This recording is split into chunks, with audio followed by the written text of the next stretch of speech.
Hi, this is Dennis with Second Chance Tackle. Today I have the opportunity to tune up a Shimano Cardiff 200A that recently came into my shop.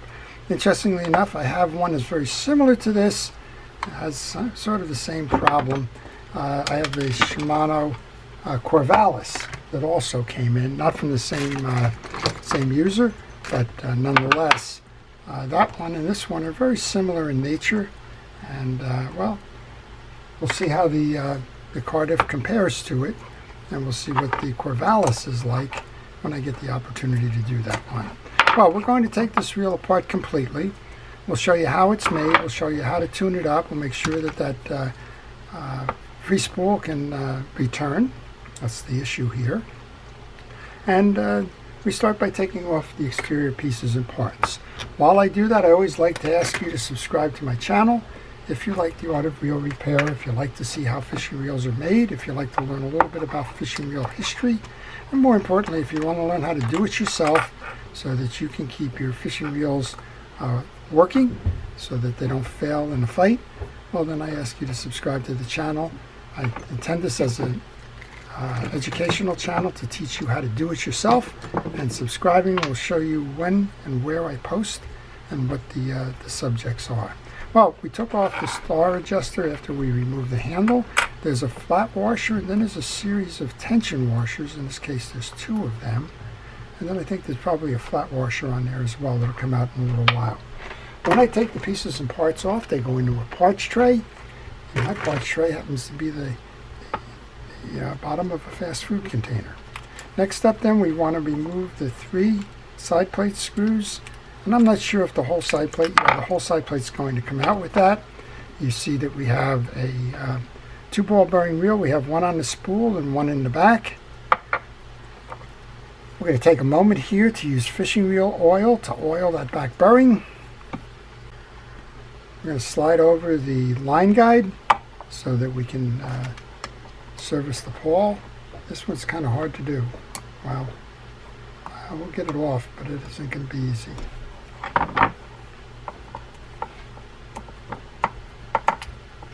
I wanted to remove that, the little cap, and then I want to remove the pawl. I use the pliers for that. Limited working room in this one, wow. A little bit of oil on the pawl, and we'll see how we can do in terms of getting that cap back on. This is not an easy trick here, and I don't want to go ahead and try and remove the entire assembly just for this. Okay, with a little bit of effort, I worked it with my fingers on both sides, tightening it up, and finally the last turn was with the screwdriver. We'll oil the worm. Just turn it again, make sure that it turns nice and easily, which it does. It's tracking correctly. We can take that, we'll take our spool, oil the bearing that's inside the spool, close up on that braid. No matter what I do, this braid always seems to get trapped on the way in. I don't like servicing a reel with braid, but when it's left on, generally I will leave it on. Okay, now I got it out. What I was saying about trapping, it can get caught in the rim here, and of course that's just a recipe for disaster. This is the race where the brakes, these brakes will ride to control the spool speed. And to service the reel now, we just want to go inside. To get there, there's 2 screws, one top, one bottom. We're going to remove those. And this is a good place to tell you to take pictures when you're working on a reel. Now I'm taking pictures with a video camera here, but when you open this up, you want to see what it looks like so that as you go to reinstall after you've cleaned your pieces and parts, if you have a question, well, you have a reference point. There's those little washers I was speaking of before. I'm going to put those into that star adjuster cavity so that I keep track of those. We have 2 of these little springs, and I always like to get rid of these springs right into my parts tray because they tend, well, you saw one fell out, they tend to fall away and create a problem. Alright, next out then we want to remove the main gear. There's a system here for a backup anti-reverse. We do have an instant anti-reverse on this side.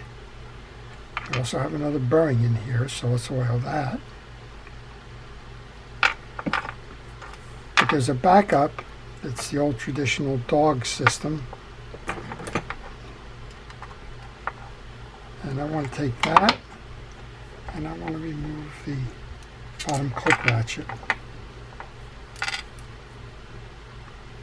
Now this one only has a bushing in it, so I'm going to just oil around the back end of this so that the bushing drives okay. This is your drive for your worm gear, so make sure that all of the teeth are nice and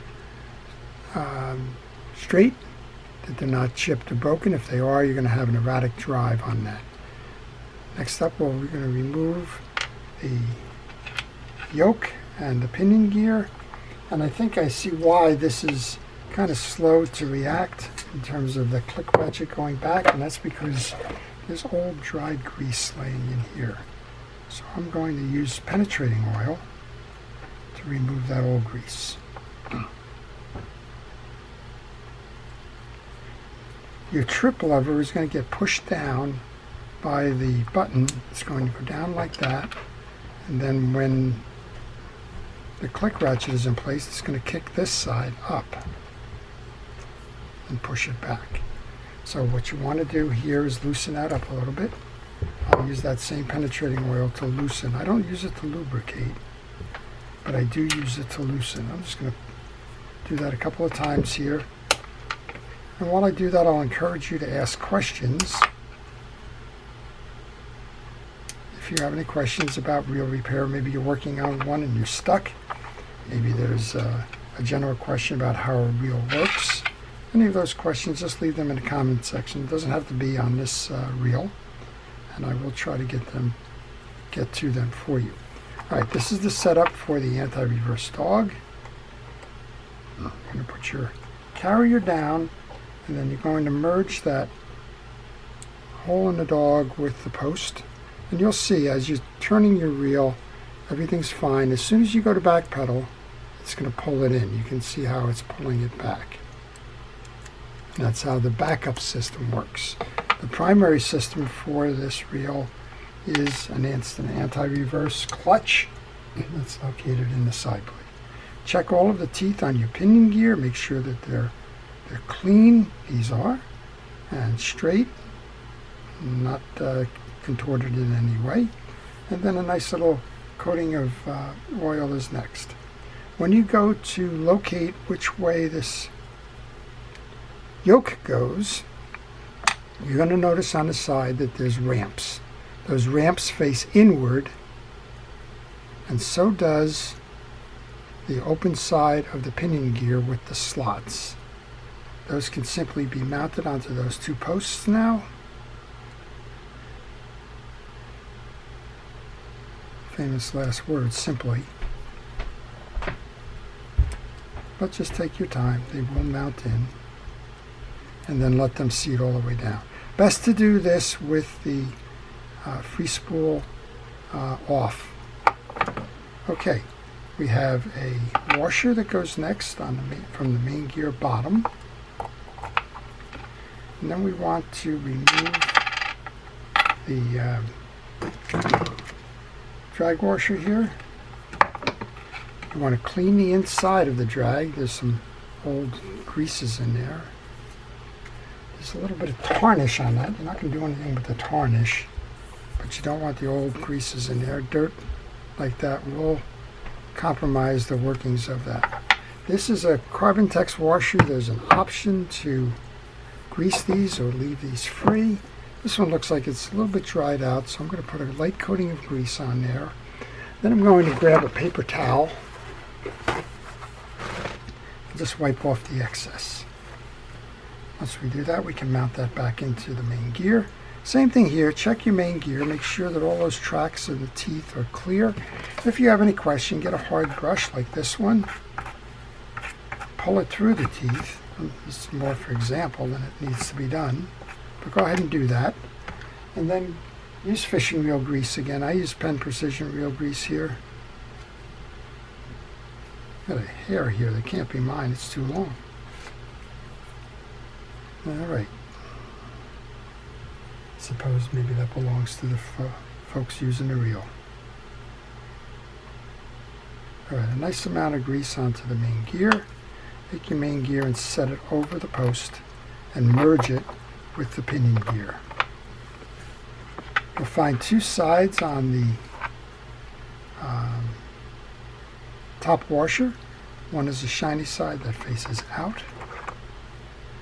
And now I have this little collar for the anti-reverse clutch, and notice it's got the two prongs that correspond with the holes in that top washer. And to me it has to be seated this way.